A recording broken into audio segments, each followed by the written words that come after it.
بسم اللہ الرحمن الرحیم۔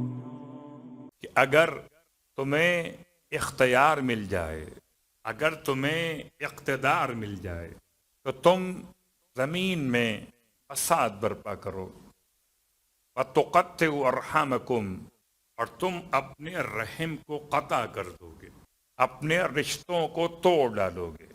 اسی مناسبت سے آپ کی خدمت مقدس میں امام سید سجاد علیہ السلام کی روایت کو پیش کرنا چاہتا ہوں۔ یہ بڑی مشہور روایت ہے۔ چوتھے امام نے پانچویں امام سے ارشاد فرمایا کہ بیٹا محمد باقر، ایاک مصاحبت القاطع الرحم، اے بیٹا پرہیز کرو اس بات سے کہ تم دوستی اختیار کرو کسی ایسے انسان سے جو قاطع رحم ہو۔ کیوں؟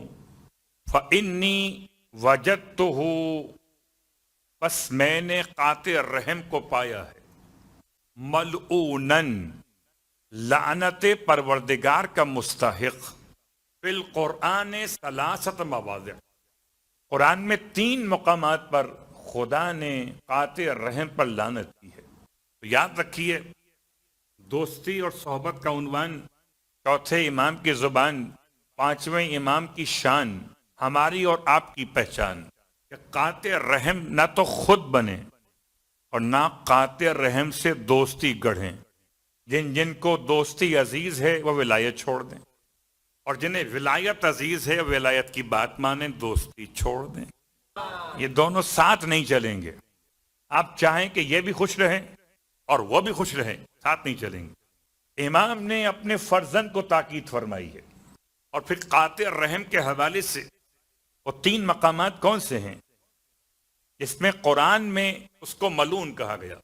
ان میں سے 2 مقامات تو ایسے جہاں پہ باقاعدہ لفظ لعنت آیا، لعنت لفظی اور لعنت معنوی، اور تیسرا مقام وہ ہے جہاں پہ لعنت لفظی تو نہیں ہے مگر لعنت معنوی ہے۔ اب آئیے ان 3 مقامات میں پہلا مقام تو سامنے آ گیا، سورہ مبارک محمد کی آیت نمبر 23، الفاظ کہیں اولئک الذین لعنہم اللہ، پچھلی آیت سے ارتباط ہے۔ وہ جو قاطع رحم ہو جاتے ہیں، وہ جو زمین میں فساد برپا کرتے ہیں اختیار ملنے کے بعد، ان کے لیے خدا کہتا ہے یہ وہی تو ہیں جن پر خدا نے اپنی لعنت کو نازل کیا۔ تو لعنت ہمیشہ خدا ہی کرتا ہے، البتہ ہم تو جیسے درود میں شریک ہو جاتے ہیں، ایسے اس عبادت میں صلوات پڑھے محمد والے، لعنت تو خدا ہی کرتا ہے۔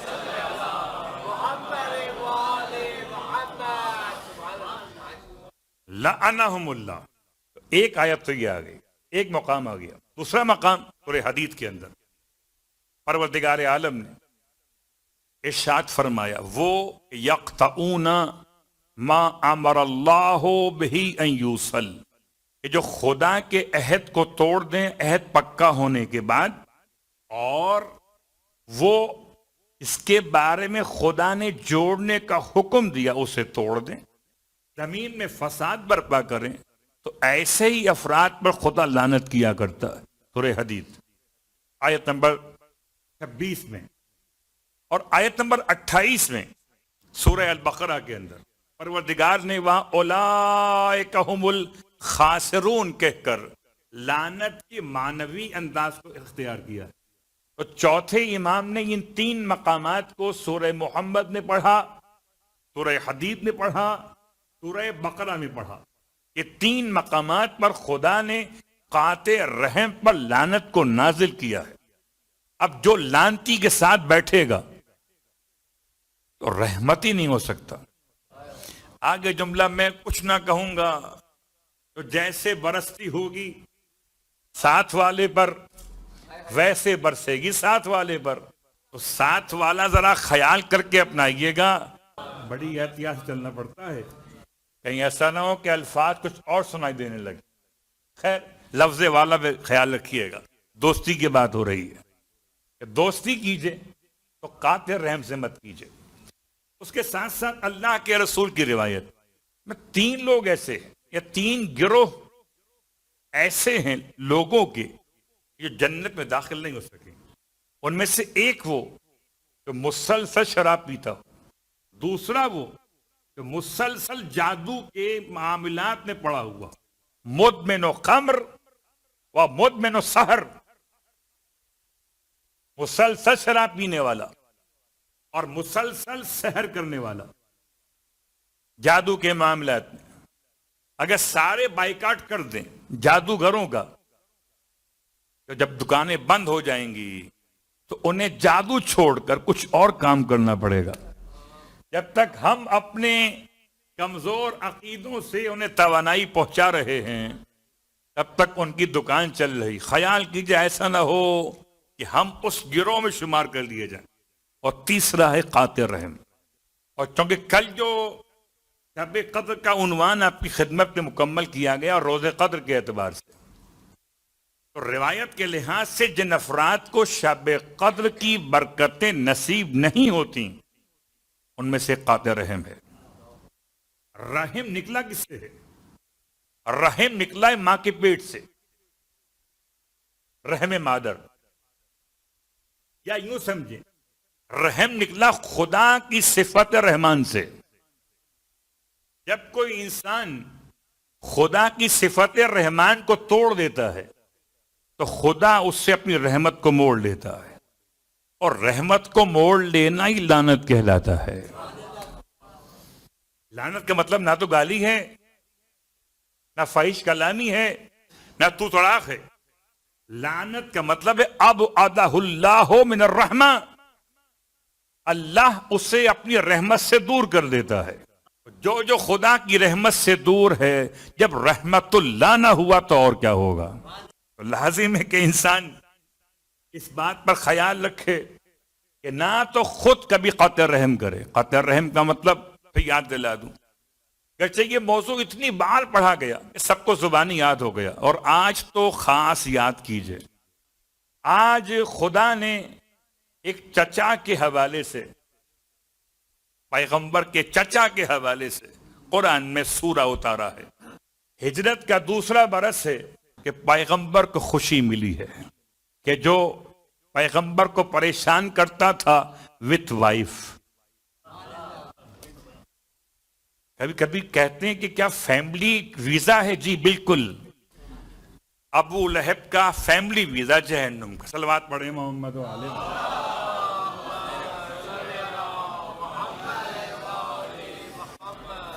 بہت مختصر سورہ ہے، 5 آیتوں کا. سورہ مسد، سورہ تبت یدا ابی لہب یا سورۃ اللہب، 3 نام ہے اس کے. اور تبت یدا ابی لہب، ٹوٹ جائیں اے ابو لہب تیرے ہاتھ اور تو ہلاک ہو جائے. اس سورہ پڑھنے کے بہت سارے فائدے ہیں، اس لیے آج ایک بیان کر دوں کہ ماہ رمضان میں آپ زیادہ استعمال کر رہے ہیں کھانے پینے کے معاملات کو، دیکھ رہے ہوں گے. تو اگر کہ پیٹ میں تکلیف ہو جائے، کوئی اور سورہ کام آئے کہ نہ آئے، سورہ لہب کام آئے گا، خاص طور سے بڑی آنت کی تکلیف کے لیے. اس کو کہتے ہیں اندر کی بڑی آنت، اس کی تکلیف کے خاتمے کے لیے، شفا کے لیے سورہ لہب کی تلاوت کر کے دم کیجئے.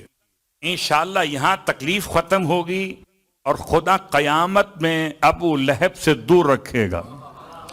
ابو لہب سے دور رکھنے کا مطلب محمد سے قریب رکھے گا. تو یہ بات سے بات یہاں تک پہنچ گئی کہ انسان کو قطع رحم کے حوالے سے خیال کرنا چاہیے. خدا نے سورہ محمد کی آیت نمبر 23 میں بات کو یہاں تک پہنچایا ہے کہ اولئک الذین لعنہم اللہ، اللہ نے ان پر لعنت فرمائی ہے جو رشتہ داریوں کو ختم کرتے ہیں. آپ یاد رکھیے، رشتہ داریاں نبھائیے یا نہ نبھائیے، ختم مت کیجیے. نبھانے کا مطلب کہ بلانا، بٹھانا، کھلانا، پلانا، اور نہ نبھانے کا مطلب کہ خالی سلام دعا تک رہ جانا. خالی سلام دعا تک رہ جانا. صلوا ارحامکم ولو بشربۃ من ماء، اپنے رشتہ داروں کے ساتھ تعلقات جوڑ کر رکھو، اگرچہ پانی پلانے کی حد تک کیوں نہ ہو۔ سلو ارحامکم ولو بالسلام، اپنے رشتہ داروں کے ساتھ تعلقات جوڑو چاہے سلام کی حد تک کیوں نہ ہو۔ سلو ارحامکم، اپنے رشتہ داروں کے ساتھ تعلقات جوڑو، وکف الاذان ہو، اتنا ہی کیوں نہ ہو کہ ان کو اذیت پہنچانے سے اپنے آپ کو روک لو۔ اگر پانی پلا سکتے ہو تو پانی پلاؤ، پانی نہیں پلا سکتے تو کم از کم سلام کر لو، اور سلام کرنے کا موقع محل بھی نہ تو کم از کم اتنا تو کرو کہ اپنے رشتہ داروں کو اذیت پہنچانے سے اپنے آپ کو روک لو۔ اگر ایسا کرو گے تو صلہ رحم کا ثواب ملے نہ ملے مکمل والا، لیکن قطع رحم میں نہیں جاؤ گے۔ آج کل کے مشکل دور میں لوگ کہتے ہیں مولانا کیا کریں، اتنی مصروفیت ہے، کس رشتہ دار کو جا کے پوچھیں خیر و عافیت؟ مت جائیے، مت پوچھیے، لیکن جہاں مل جائیں وہاں سلام کر لیجیے۔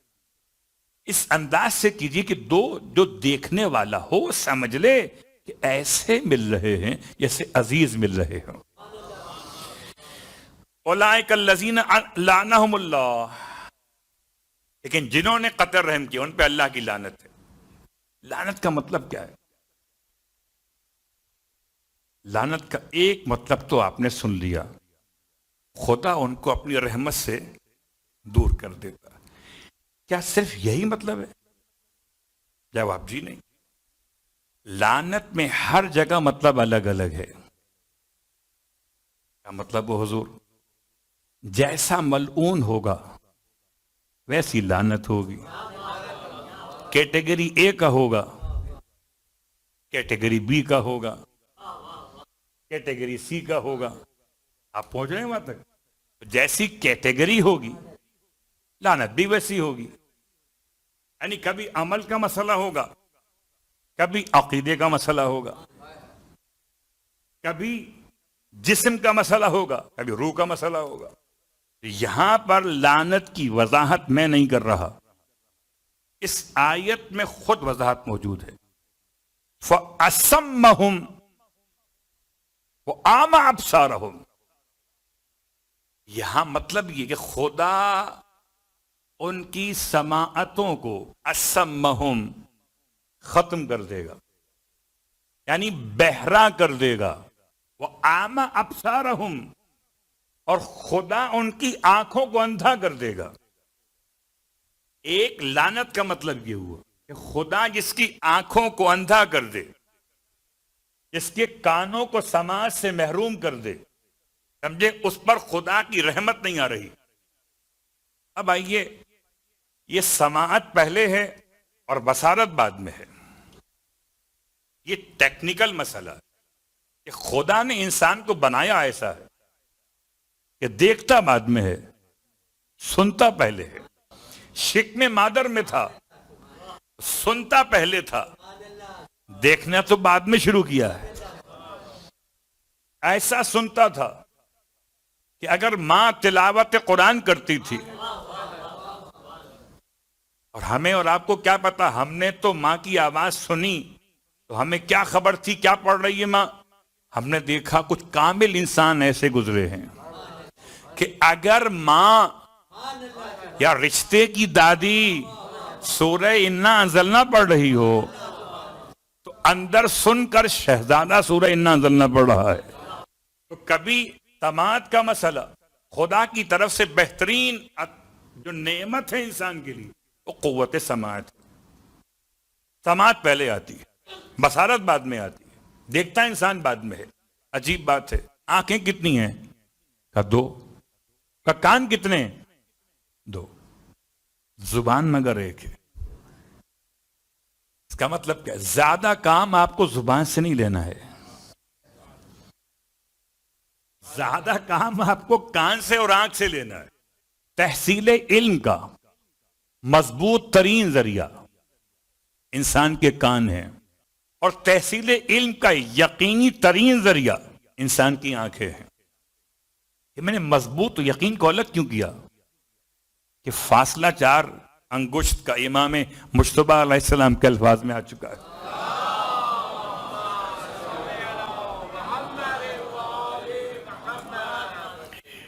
انسان کے پاس جتنی معلومات ہیں یا سن کے آئی ہیں یا دیکھ کر آئی ہیں، تو خدا نے انسان کو ایسا بنایا فَجَعَلْنَاهُ سَمِيعًا بَصِيرًا. سورہ دہر، سورہ انسان میں خدا نے انسان کو ایسا بنایا فَجَعَلْنَاهُ، اور یہ خاص جملہ فَجَعَلْنَاهُ سَمِيعًا بَصِيرًا، اپنی آنکھوں کی روشنی کی جلا کے لیے صبح کی نماز کے بعد، مغرب کی نماز کے بعد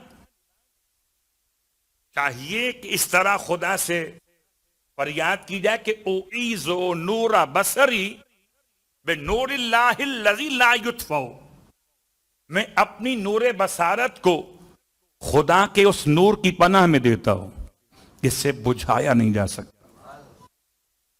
اس جملے کی تلاوت کے بعد پھر آیت الکرسی ہے، اور آیت الکرسی کے بعد پھر دعائے نور ہے، اور دعائے نور کے بعد پھر اللہم انی اسألک بحق محمد وآل محمد علیک صلی علی محمد وآل محمد واجعل النور فی بصری والبصیرۃ فی دینی والیقین فی قلبی والاخلاص فی عملی والسلامۃ فی نفسی والسعۃ فی رزقی والشکر لک ابدا ما ابقیتنی. اس کے بعد ہے فَجَعَلْنَاهُ سَمِيعًا بَصِيرًا. ورنہ اگر آپ زیارت آل یاسین پڑھتے ہیں تو خالی زیارت آل یاسین نہ پڑھا کیجئے، اس کے بعد کی مخصوص دعا پڑھا کیجئے جس میں سارے اعضاء و جوارح کے لحاظ سے دعا مانگی گئی ہے. اے خدا، میں تجھ سے سوال کرتا ہوں کہ میرے دل کو نور یقین سے بھر دے، میرے سینے کو نور ایمان سے بھر دے، میرے کانوں کو نور حکمت سے بھر دے، میری آنکھوں کو نور ضیاء سے بھر دے، میرے دل کو نور مودت آل محمد سے بھر دے، میری زبان کو نور صداقت سے، صلوات پڑھیں محمد و آل محمد.